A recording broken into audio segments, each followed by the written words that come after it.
Hey guys, just finished watching the EA Play presentation that EA put together with the help of Greg Miller. Greg did a great job hosting, by the way. And there were all kinds of developers satellite beamed in, or I guess not satellite, over the internet beamed in with lots of quick little interview bits, which I really appreciated. No Mass Effect.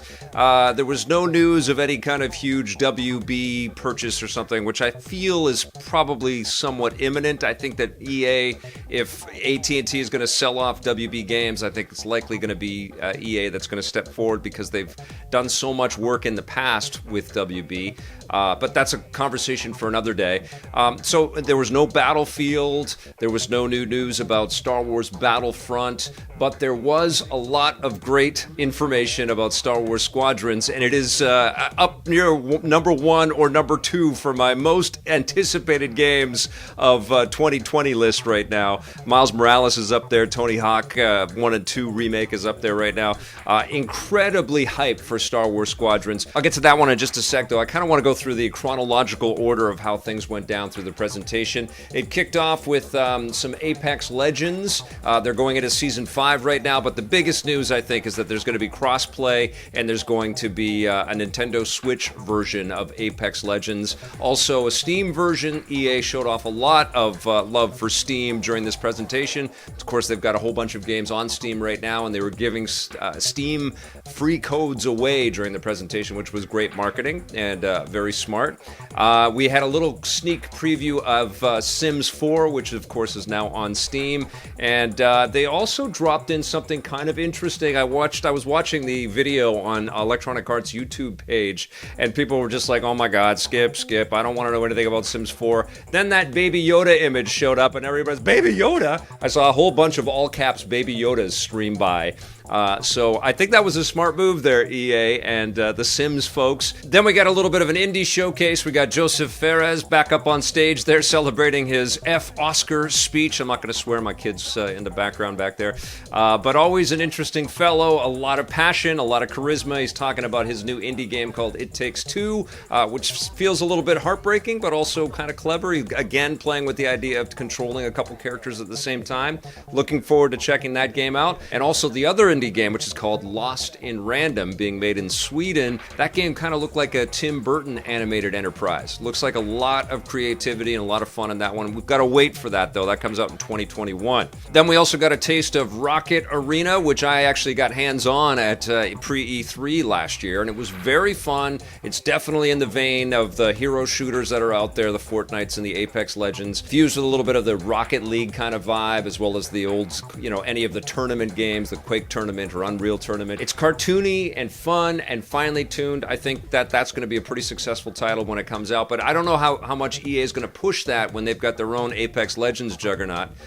We shall see.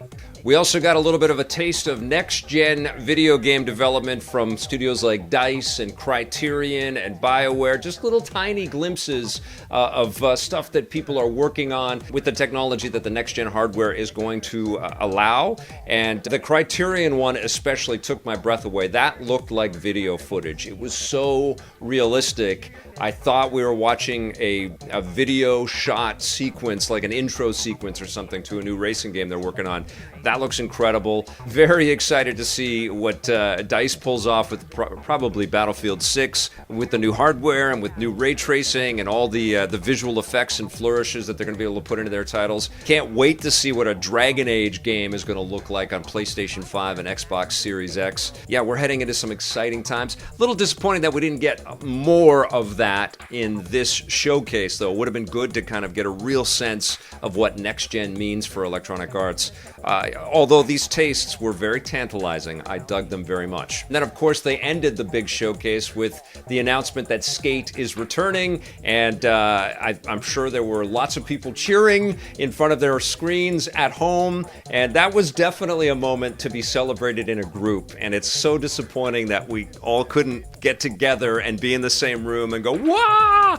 because that is very cool. Everybody's been wanting Skate to return. Of course, this is the big year for the Tony Hawk remake with 1 and 2, and so skateboarding, I think, is sort of edging its well. It's back. Skateboarding is back. We didn't get to see Skate in action, but presumably it's going to look photoreal on next-gen hardware. Cannot freaking wait, and I have to find out if it's being made in Vancouver in people's houses, probably some houses not too far away from me, and see if I can't snag an interview with one of the developers working on Skate 4. Very, very exciting stuff. But definitely the showpiece, the central sort of defining moment of this EA Play event was getting to find out more about Star Wars Squadrons. We got a nice meaty taste of what the gameplay is going to look like, and it took my breath away. We're going to have our 5 versus 5. We're going to get into some dogfights with multiplayer, and it's cross-play across the consoles and across VR headsets. Can you freaking believe that? So stoked.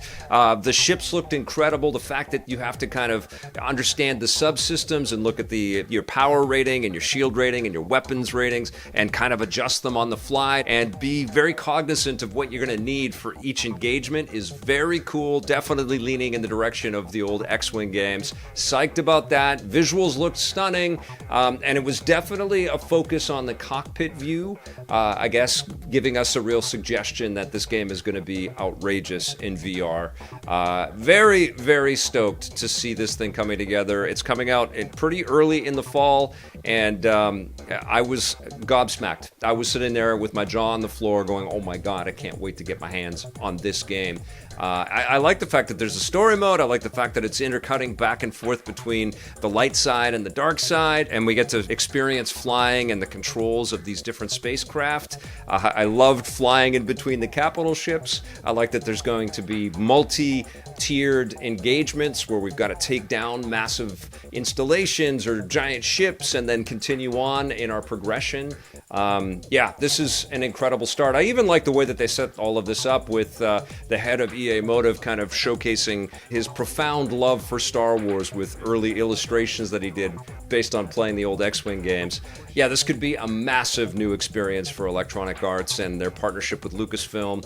I couldn't be more excited to play Star Wars Squadrons, and I can't freaking wait. So, you know what? There wasn't tons of stuff. Of course, we got all the sports games, and they all look cool as well, but there's a kind of a predictability around all of that. But yeah, it was an impressive, contained, and focused presentation, and I like the fact that EA is addressing the fact that everybody's got comments and criticisms, and that they're listening, and they're really shifting back towards putting that message out there and trying to exemplify with the games that they're investing in that they're for the players. The fact that Skate is there, the fact that we've got Burnout Paradise on the Switch tomorrow, I'll have a review for you very soon on that one as well. It bodes well. Definitely would like to see Titanfall 3. Absolutely want to see more Mass Effect. There's lots of old classic EA licenses like SSX and NBA Street, but man, Skate is coming back. And Star Wars Squadrons, are you kidding me? I want to know what you guys thought, though. Let me know in the comments below. Are you excited? Were you happy? Were you pleased with what EA had to show and what they had to say? Let me know in the comments below. We'll see you soon with some new content. Thanks for watching, everybody. Play forever.